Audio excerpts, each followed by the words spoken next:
This television broadcast has been brought to you by Handy Hannah hair dryers for use with present-day home permanent wave sets, and J&J Band-Aids for cuts and minor injuries, the new first aid. Have you tried it?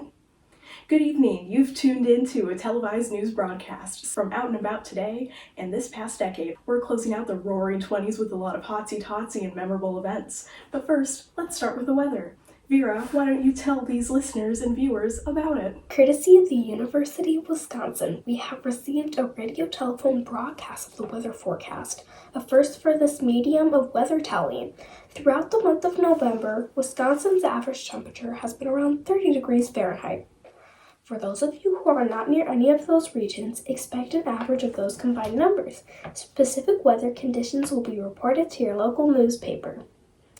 Vera is just the bee's knees. Now for a quick sports summarization, during the first Walker Cup golf matches, the United States won against Great Britain and Ireland. The year following, the Yankee Stadium opened up in New York and they won their first world championship.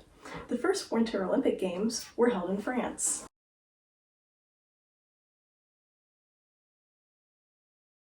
The Madison Square Garden Stadium opened in New York. Gertrude Ederle is the first woman to swim the English Channel. We interviewed her earlier. This is what she had to say.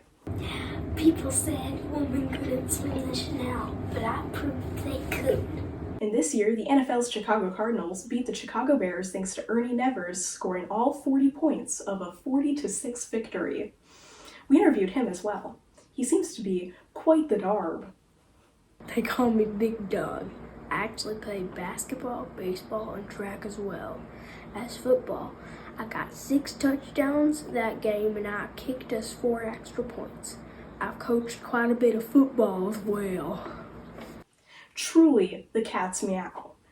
Now we'll switch the topic to another pressing conversation: prohibition. Many people say that illegal bars or speakeasies have been popping up just about everywhere. A local flapper has volunteered to speak on this issue. That's so. My apologies. There's these illegal bars out there. Some say they got giggle water. A few of them are pretty nice. They got way more than usual bathtub gin.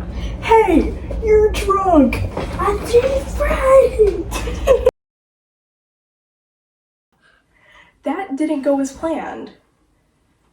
What a dumb Dora. Let's talk about music. Jazz has taken over nearly every radio station that isn't occupied by comics blabbering.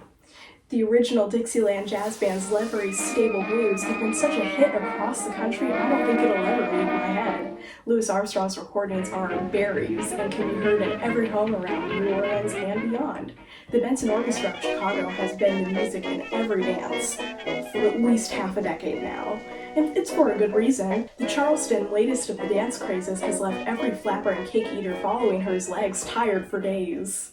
We appreciate your attention for this broadcast. My team and I hope we weren't too hard-boiled. Appealing to this new age is quite the task. Although any task can be made easier with the Lucky Strike cigarette between your lips, the last sponsor of our show. Tune in tomorrow at noon for less banana oil than any other news station out there. We better scram. The only televised radio broadcast available today. This is Louise and Vera signing off. Oh boy.